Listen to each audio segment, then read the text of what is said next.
বাংলার সবুজ ভূখণ্ডে আল কোরআনের রাজ কায়েমের প্রত্যয়দীপ্ত কাফেলা, গণমানুষের সংগঠন বাংলাদেশ জামায়াত ইসলামী ঐতিহ্যবাহী সৈলা জালাওয়াত ইউনিয়নের সৈলা গ্রাম কমিটির উদ্যোগে আজকের এই মতবিনিময় সভা সুনামগঞ্জ ৫ আসনে বাংলাদেশ জামায়াত ইসলামী মনোনীত সংসদ সদস্য পদপ্রার্থী দেশবরেণ্য আলেমে দ্বীন প্রখ্যাত মুফাসসির কোরআন হযরত মাওলানা আব্দুস সালাম আল মাদানির সমর্থনে আজকের এই আয়োজনে উপস্থিত সম্মানিত সভাপতি, অত্র এলাকার বিশিষ্ট মুরব্বী জনাব আব্দুল নূর সাহেব, সম্মানিত প্রধান অতিথি, সাতকবাসীর প্রিয় নেতা জেলা জামাতের সম্মানিত কর্মপরিষদ সদস্য জনাব অ্যাডভোকেট রেজাউল করিম তালুকদার, সিলেট আইনজীবী, সিলেট জজ কোর্টের বিশিষ্ট আইনজীবী, সাবেক ছাত্রনেতা শ্রদ্ধাভাজন অ্যাডভোকেট সিরাজুল ইসলাম ভাই, ইউনিয়ন জামাতের সম্মানিত সভাপতি, সাবেক ছাত্রনেতা, অত্র এলাকার কৃতি সন্তান আরাফাত আহমদ রাহাত সহ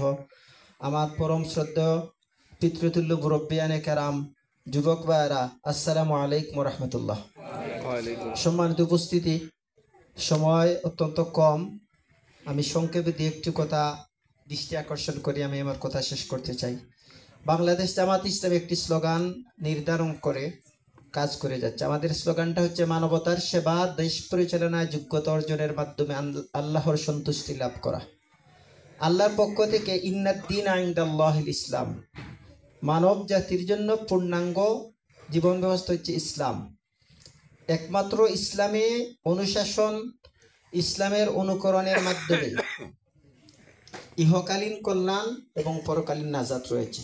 বাংলাদেশ জামাত ইসলামী ন্যায় ইনসাফ ভিত্তিক একটি কল্যাণময় রাষ্ট্র প্রতিষ্ঠার মাধ্যমে আল্লাহর আইন এবং সৎলোকের শাসন প্রতিষ্ঠা করতে চায়।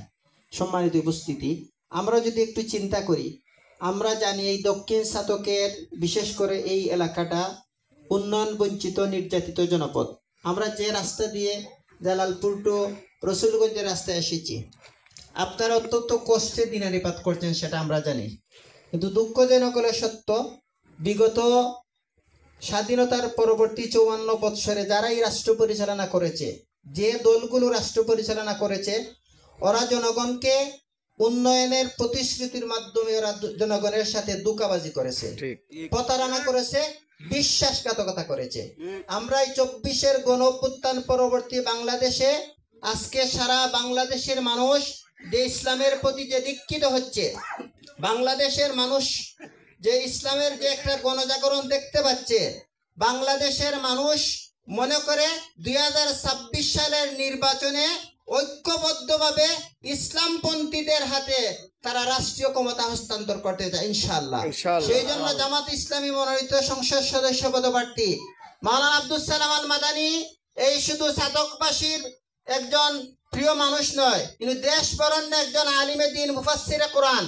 উনি জেনারেল শিক্ষায় শিক্ষিত হওয়ার পাশাপাশি উনি মদিনা বিশ্ববিদ্যালয় থেকে ডিগ্রি অর্জন করে দীর্ঘ ৩০ বছর গোবিন্দনগর ফজলিয়া ফাজিল মাদ্রাসায় অত্যন্ত সততা এবং দক্ষতার সহিত উনি দায়িত্ব পালন করে ১৯৯১ সালে উনি ইসলামী ঐক্যজোট থেকে নির্বাচন করে সাতক দ্বারার জনগণের ভালোবাসায় সিক্ত হয়েছিলেন। দীর্ঘ ৩০ বছর যাবত এই সাতকের প্রত্যেকটি সাতক দ্বারা প্রত্যেকটি হাটে ঘাটে মাঠে বাজারে গ্রামে গঞ্জে উনি চষে বেড়াচ্ছেন। উনি উনার সর্বোচ্চটুকু দিয়ে মানুষের কল্যাণে, মানবতার কল্যাণে, সাতকবাসীর উন্নয়নে উনি ভূমিকা পালন করছেন। আমরা বিশ্বাস করি মাওলানা আব্দুস সালাম আল মাদানিকে যদি আপনারা ভোট দেন, সহযোগিতা করেন, দোয়া করেন, সমর্থন করেন, তাহলে মাওলানা আব্দুস সালাম আল মাদানির দ্বারা কোনো দুর্নীতি হবে না, মানুষ জুলুমের শিকার হবে না। শিক্ষা, চিকিৎসা, বেকারত্ব দূরীকরণ এবং কর্মসংস্থান সহ সাতক দ্বারার উন্নয়নে উনি মাওলানা আব্দুস সালাম আল মাদানি ঐতিহাসিক ভূমিকা পালন করবেন ইনশাআল্লাহ।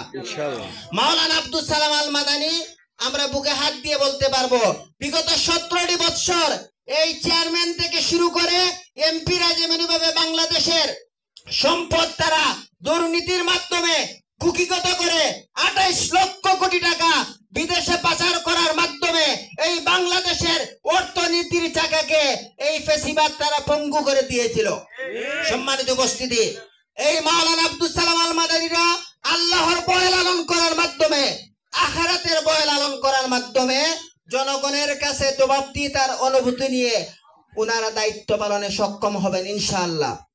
সেই জন্য আপনাদের কাছে আমি রিকোয়েস্ট রাখতে চাই, আপনারা আল্লাহর উপর ভরসা করে আগামী দিনে একটি মানবিক গড়ার প্রত্যয়ে ন্যায় ইনসাফ ভিত্তিক একটি কল্যাণময় রাষ্ট্র প্রতিষ্ঠার জন্য আপনারা আপনাদের ভোটের মাধ্যমে, সহযোগিতার মাধ্যমে দাঁড়িপাল্লা প্রতীকের বিজয় এই সৈলা আফতালাবাদ ইউনিয়নের প্রত্যেকটা সেন্টারে আমরা নিশ্চিত করতে চাই ইনশাআল্লাহ। সর্বশেষ কথা হচ্ছে, সম্মানিত উপস্থিতি, জামাত ইসলাম প্রতিষ্ঠার পর থেকে এই জামাত ইসলামের অগ্রযাত্রাকে স্তব্ধ করে দেওয়ার জন্য, দমিয়ে দেওয়ার জন্য তারা মিথ্যা অপপ্রচার কুৎসা রটনা করছে ইসলাম বিদ্বেষী শক্তিরা।